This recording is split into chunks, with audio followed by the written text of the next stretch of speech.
Setelah melakoni laga kelima mereka pada kualifikasi Piala Dunia 2026, Timnas Indonesia harus menuntaskan laga terakhir melawan Timnas Filipina. Skuad Garuda yang saat ini mulai diisi oleh banyak pemain keturunan diprediksi akan semakin lengkap pada pertandingan terakhir melawan Timnas Filipina. Pasalnya proses naturalisasi dari 3 nama pemain baru seperti Martin Paes, Calvin Verdong, dan juga Jens Ravens diharapkan telah rampung jelang laga terakhir skuad Garuda melawan Timnas Filipina. Oleh karenanya sudah tentu pada laga terakhir ini Timnas Indonesia asuhan Coach Sintayong akan berada dalam kekuatan penuh dan memiliki peluang besar untuk meraih kemenangan dengan skor besar. Apalagi pada laga terakhir ini Timnas Indonesia juga memerlukan kemenangan untuk bisa menambah kepercayaan diri dari para pemain. Ditambah atmosfer pertandingan yang akan berlangsung di Stadion Utama Gelora Bung Karno akan membantu skuad Garuda dalam memaksimalkan performa mereka di dalam lapangan. Sehingga kini tinggal bagaimana Coach Sintayong sebagai pelatih kepala memanfaatkan kedalaman skuad dari Timnas Indonesia dengan sebaik mungkin untuk bisa menghasilkan output yang maksimal. Oleh karenanya berikut ini merupakan prediksi line up yang akan digunakan oleh Coach Sintayong pada laga antara Timnas Indonesia melawan Timnas Filipina di kualifikasi Piala Dunia 2026. Pada pertandingan melawan Timnas Filipina di Stadion Gelora Bung Karno ini, Coach Sintayong diprediksi akan kembali memasang 3 pemain belakang, 4 pemain gelandang, dan 3 pemain penyerang. Dengan posisi kiper akan diisi oleh Martin Paes asal FC Dallas. Kiper asal Liga Amerika yang baru saja menyelesaikan proses naturalisasi dikabarkan akan memulai debutnya bersama Timnas Indonesia pada bulan Juni yang akan datang. Tentu hadirnya Martin Paes pada laga penentuan melawan Timnas Filipina akan sangat dibutuhkan bagi Timnas Indonesia. Pasalnya Timnas Filipina bukanlah tim yang bermain dengan bertahan, melainkan mereka bermain dengan terbuka dan akan terus melakukan serangan jika berhasil menembus pertahanan dari tim lawan.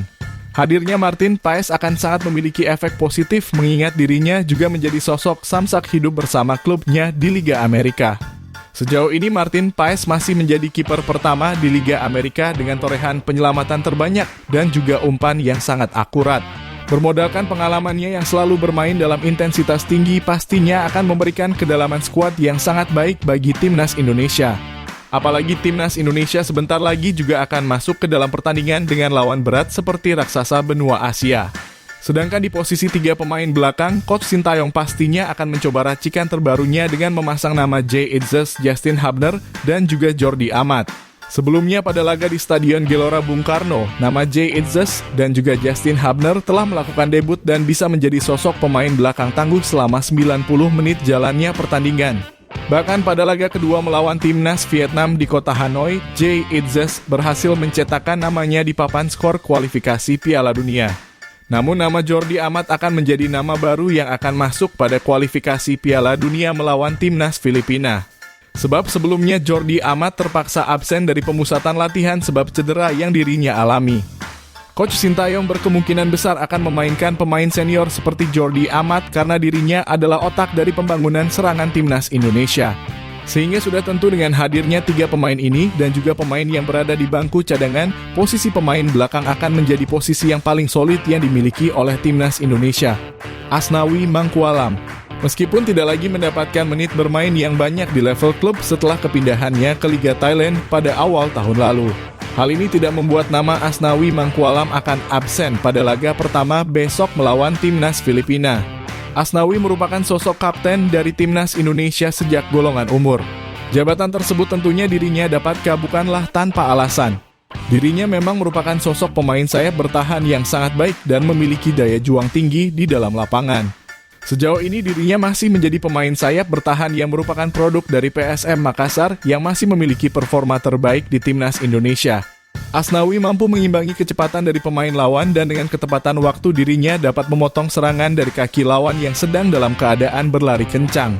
Selain itu dirinya juga memiliki kemampuan dalam membantu sektor penyerangan yang akan sangat menguntungkan bagi Timnas Indonesia dalam melakukan berbagai macam variasi serangan di laga melawan Timnas Filipina. Calvin Verdong. Jika proses naturalisasi segera diselesaikan pada tahap pengesahan DPR sebelum bulan Juni, maka pemain asal kasta tertinggi di Liga Belanda yang satu ini berkemungkinan besar akan bisa melakukan debutnya di Stadion Utama Gelora Bung Karno. Calvin Verdong menjadi satu dari 3 nama pemain tambahan yang dimasukkan skuad Garuda melalui proses naturalisasi sebelum laga melawan Timnas Filipina besok. Verdonk merupakan sosok pemain sayap bertahan yang bisa bergerak secara fleksibel untuk membantu pertahanan sekaligus penyerangan tim. Di level klub dirinya menjadi salah satu pemain yang cukup produktif dalam raihan gol dan juga assist melalui skema bola mati.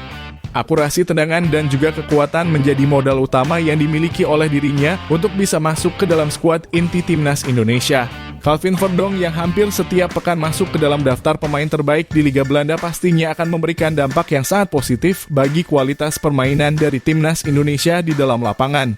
Tom Haye, pemain asal SC Heerenveen yang selalu masuk sebagai pemain inti di level klub dan selalu mendapatkan kepercayaan dalam situasi bola mati akan menjalankan laga keduanya bersama timnas Indonesia di Stadion Gelora Bung Karno.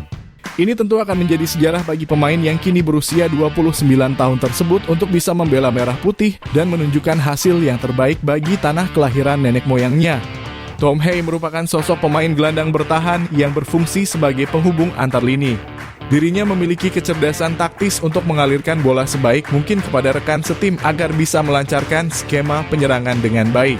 Tom Haye kini juga menjadi sosok pemain paling berharga yang dimiliki oleh timnas Indonesia. Umpannya yang sangat akurat sangat membantu bagi timnas Indonesia untuk bisa memanfaatkan peluang sekecil apapun untuk bisa menciptakan keunggulan.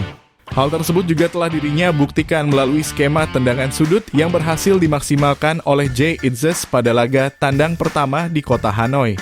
Marcelino Ferdinand, meskipun dinilai tampil egois pada beberapa laga terakhir di Piala Asia U23, namun tak dapat dipungkiri bahwa Marcelino tetap akan mendapatkan bangku di dalam skuad inti timnas Indonesia pada laga mendatang melawan timnas Filipina.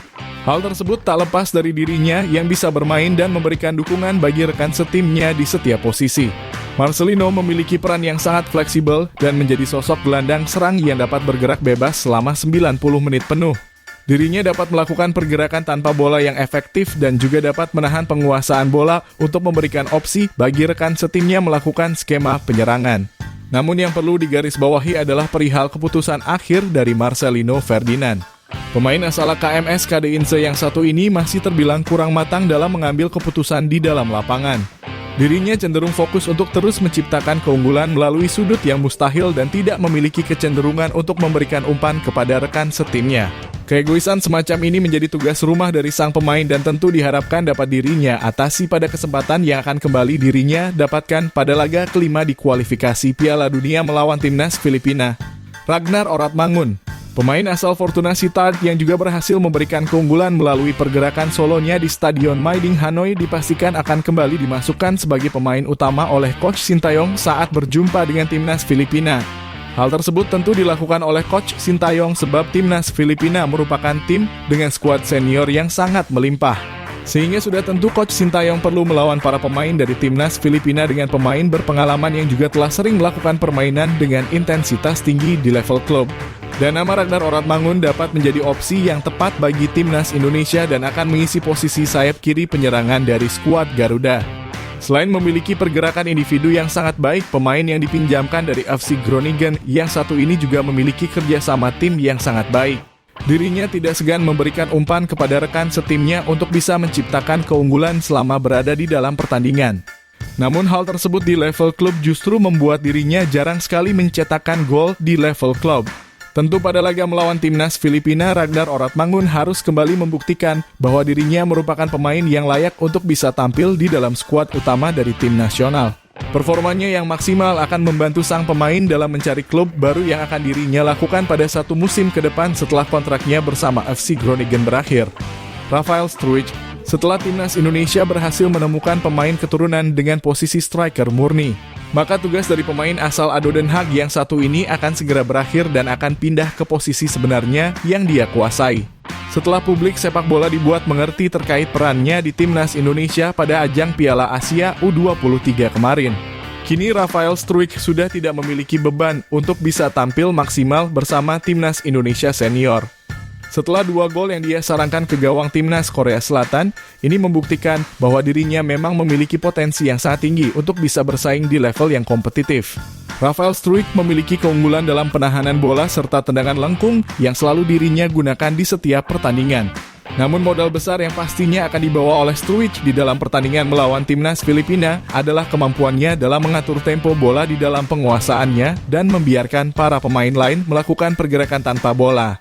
Dengan kembali memaksimalkan potensi yang dirinya miliki, tentu timnas Indonesia dapat dipastikan bisa menciptakan banyak peluang berbahaya yang dapat menjadi pintu utama bagi skuad Garuda mencetakkan keunggulan atas timnas Filipina. Jens Raven, pemain muda yang baru saja berjabatan tangan dengan Ketua Umum PSSI, dikabarkan juga akan menyelesaikan proses naturalisasinya bersamaan dengan Calvin Verdong di awal bulan Juni. Meskipun belum terdapat banyak video yang dapat menunjukkan kualitas sebenarnya dari sang pemain. Namun sejauh ini pemain yang direkomendasikan oleh Coach Sintayong selalu memiliki keunikan dan juga keunggulan yang dapat membantu timnas Indonesia. Pada laga melawan timnas Filipina di Stadion Gelora Bung Karno pada 6 Juni mendatang, akan menjadi laga perdananya mengenakan seragam merah putih yang dikelilingi oleh 60.000 penonton di dalam stadion. Meskipun begitu, Jens Raven juga harus segera membuktikan kelayakannya untuk bisa tampil sebagai ujung tombak dari suatu tim. Dalam konteks ini, maka pemain berumur 18 tahun tersebut harus berkontribusi pada penciptaan gol yang dapat membuat timnas Indonesia unggul pada laga penentuan besok melawan timnas Filipina.